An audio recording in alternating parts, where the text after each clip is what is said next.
పాలమూరు రంగారెడ్డి ప్రాజెక్టుకు లింకు పెట్టడం అంటే తెలంగాణ రాష్ట్రానికి ట్రిబ్యునల్ ద్వారా సంక్రమించినటువంటి నదీ జలాలపై రాజీ పడడం. ఇంకా దాన్ని ఆయన గారు ఇదేదో ఎత్తుగడ అని చెప్పుకుంటున్నాడు. ఎత్తుగడ లేదు, మన్ను లేదు. నీ గురువు గారికి తొత్తుగా మారి ఇవాళ తెలంగాణ రాష్ట్రానికి నువ్వు ద్రోహాన్ని తలబెడతా ఉన్నావు. రేవంత్ రెడ్డికి ఒక సమస్య ఉన్నది. ఆయనకు ఏదైనా నిజాలు చెప్పినప్పుడు ఆయన దగ్గర సమాధానం లేనప్పుడు తిట్ల దండకం అందుకుంటాడు, తిట్ల పురాణం అందుకుంటాడు. రేవంత్ రెడ్డి గారికి నేను చెప్పేది ఒక్కటే, సరే నువ్వు మమ్మల్ని తిడితే ఈ రాష్ట్రం కోసం భరిస్తాం, కానీ నిన్ను ప్రశ్నించడం మాత్రం ఆపం. కానీ రాష్ట్రానికి అన్యాయం జరిగితే మాత్రం బీఆర్ఎస్ పార్టీ ఊరుకోదు. మాకు రాజకీయ ప్రయోజనాల కంటే కూడా ఒక ఉద్యమ పార్టీగా, రాష్ట్రాన్ని సాధించిన పార్టీగా మాకు రాష్ట్ర ప్రయోజనాలే ముఖ్యం.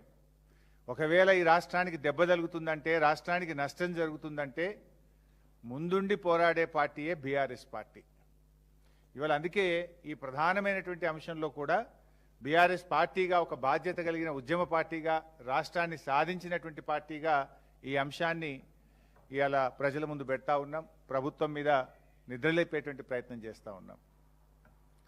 ఇప్పుడు ఏం జరిగింది ఇప్పటిదాకా? ఆంధ్రప్రదేశ్ ఉమ్మడి రాష్ట్రంలో ఉన్నప్పుడే ఈ కాంగ్రెస్ పాలకుల పుణ్యమాని కృష్ణానదిని బనకచెర్ల రూపంలో కృష్ణార్పణం చేసిండ్రు, తెలంగాణకు అన్యాయం చేసిండ్రు. ఇప్పుడు గోదావరిని కూడా పూర్తిగా మళ్లించి తెలంగాణకి ద్రోహాన్ని తలపెడతా ఉన్నారు. సరే, ఆంధ్రప్రదేశ్ ఆ ప్రయత్నం చేస్తే అడ్డుకోవాల్సింది. ఎందుకంటే మనం రాష్ట్రం సాధించుకున్నాం. ఆనాడు ఉమ్మడి రాష్ట్రంలో అంటే పాలకులు వాళ్ళే అయింది కనుక కొంత అర్థం చేసుకోవచ్చు. ఇవాళ స్వరాష్ట్రంగా ఉన్న తెలంగాణ దాన్ని నిక్కదీసి గట్టిగా నిలబడి ప్రశ్నించాల్సింది పోయి డూడు బసవన్నలాగా ఈరోజు తలలూపుతా ఉన్నారు. మీకు తెలుసు ఇప్పటిదాకా ఏం జరిగిందో, మీకు కూడా తెలుసు. ఇవాళ ఆంధ్రప్రదేశ్ ఏంది గోదావరి విషయంలో? మొదలు గోదావరి బనకచెర్ల అని ఒకటి స్టార్ట్ చేసిండ్రు. దాన్ని ఎవరు బయటపెట్టిండ్రు? బీఆర్ఎస్ పార్టీయే బయటపెట్టింది. ఈ గోదావరి బనకచెర్ల అనేది తెలంగాణకు అన్యాయం జరుగుతుంది, నువ్వు ఎట్లా తీసుకుపోతావు అని బీఆర్ఎస్ ప్రశ్నించింది. అంతేకాదు, జీడబ్ల్యూడిటి అవార్డు ప్రకారంగా గోదావరి నీళ్లు కృష్ణా పరివాహకానికి మళ్లించినట్టయితే 14:21:45 రేషియోలో తెలంగాణకు హక్కులు సంక్రమిస్తాయని మేము హెచ్చరించినాం. 14 కర్ణాటకకు, 21 మహారాష్ట్రకు, 45 అబో ఎన్ఎస్పి అంటే తెలంగాణ. అది ఆల్రెడీ పోలవరం ప్రాజెక్టు విషయంలో అవార్డు పాస్ అయ్యింది. అందులోనే ఇంకో మాట చెప్పిండ్రు, ఈ 80 టీఎంసీల కంటే ఎక్కువ తీసుకపోతే కూడా ఇదే నిష్పత్తిలో ఎగువ రాష్ట్రాలకు హక్కు కలిగి ఉంటాయి అని చెప్పినారు. ఆ రోజు మేము అదే చెప్పినాం. గోదావరి బనకచెర్ల అంటూ చేస్తే మాకు ఎగువ రాష్ట్రమైనటువంటి తెలంగాణకు మాకు ఆ హక్కులు ఈక్విటబుల్ రేషియోలో మాకు ఇవ్వాల్సి ఉంటుంది అని బీఆర్ఎస్ హెచ్చరించింది.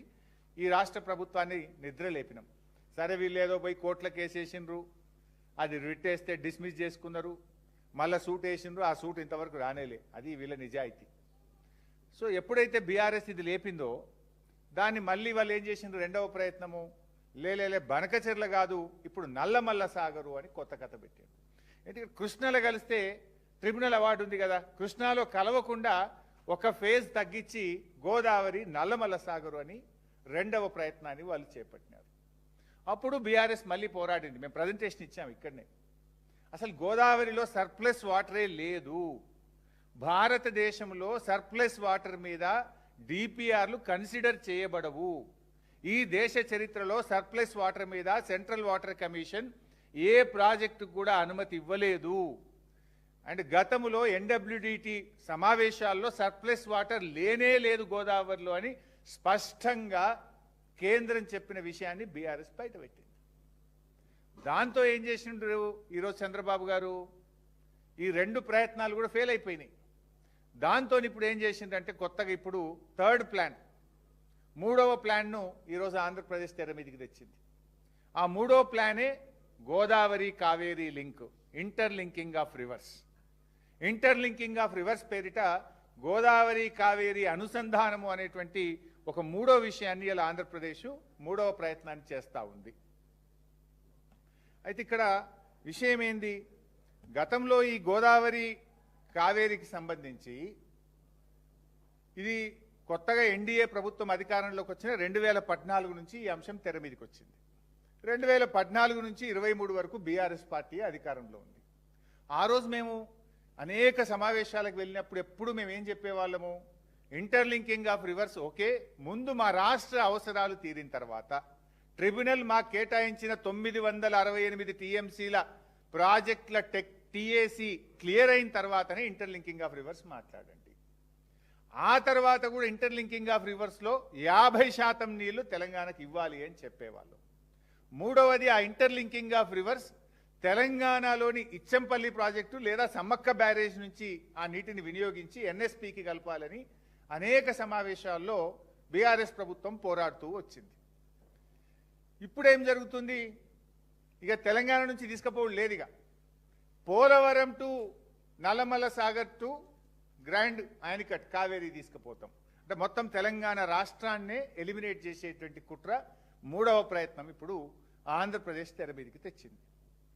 అంటే ఆ రోజు సమ్మక్క సాగర్ నుంచి లేదా ఇచ్చంపల్లి కొత్తగా ఒక బ్యారేజ్ కట్టి తెలంగాణ ప్రాజెక్టులకు ఇబ్బంది లేకుండా Sammakka Sagar to Nagarjuna Sagar, Nagarjuna Sagar to Somasila, Somasila to Kaveri, అది ఆ రోజు ఉన్నటువంటి ప్రతిపాదన. ఇప్పుడు ఆంధ్రప్రదేశ్ ఏం చేసింది, క్లెవర్గా 1 షాట్ 2 బర్డ్స్ లాగా అసలు తెలంగాణ రాష్ట్ర భూభాగమే టచ్ కాకుండా పోలవరం టు నల్లమల్ల సాగర్, నల్లమల్ల సాగర్ టు కావేరి, అంటే దీనివల్ల తెలంగాణకు తీరని నష్టం జరగబోతా ఉంది. ఇలా ఆంధ్రప్రదేశ్ ప్రయత్నం ఏంది, వాళ్ళ మొదటి 2 ప్రయత్నాలు ఫెయిల్ అయినాయి. గోదావరి బనకచెర్ల ఫెయిల్, గోదావరి నల్లమల్ల సాగర్ ఫెయిల్, ఇప్పుడు ఇంటర్లింకింగ్ ఆఫ్ రివర్స్ పేరు మీద వచ్చిండ్రు. దీంట్లో ఏం జరుగుతుంది, వాళ్ళకు ఇప్పుడు గోదావరి నీళ్లను ఆంధ్రప్రదేశ్కు మళ్లించుకోవడానికి వెసులుబాటు దొరుకుతుంది. రెండవది, ₹1 కూడా వాళ్ళ ఖర్చు లేకుండా నేషనల్ ప్రాజెక్ట్ కింద కేంద్ర ప్రభుత్వ నిధులతో మళ్లించుకునేటువంటి ఒక కుట్రకు వాళ్ళు తెరలేపారు. తెలంగాణకు ఏమైపోతుంది, మనకు ఒక చుక్క రాకుండా అయిపోతుంది. ఇంకా మనకు నీళ్ళే నేషనల్ ప్రాజెక్ట్ కూడా పోతుంది కదా, మనకు నేషనల్ ప్రాజెక్టు ఉండదు, తెలంగాణకు రావాల్సిన నీళ్లు రాకుండా పోతాయి. ఇంకా ఉల్టా సమ్మక్క సాగర్ 47 టీఎంసీలు కూడా మనం వదులుకోవాలన్నట. దీనికి డూడు బస్వన్న లెక్క ఈ రేవంత్ రెడ్డి, ఈ ఉత్తమ్ కుమార్ రెడ్డిలు తలలుపుతా ఉన్నారు. ఇవాళ ఇంకా చాలా వివరాలు ఉన్నాయి, ఎందుకంటే ఇది నేను ఉత్తగా చెప్తలేను, ఆధారాలతో సహా చెప్తాను.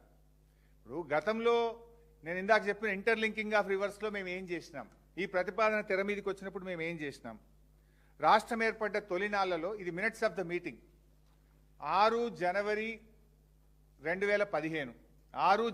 2015 ఎన్డబ్ల్యూడిఏ మీటింగ్. ఈ మీటింగ్ నేనే నీటిపారుదల శాఖ మంత్రిగా నేను హాజరైన రోజు.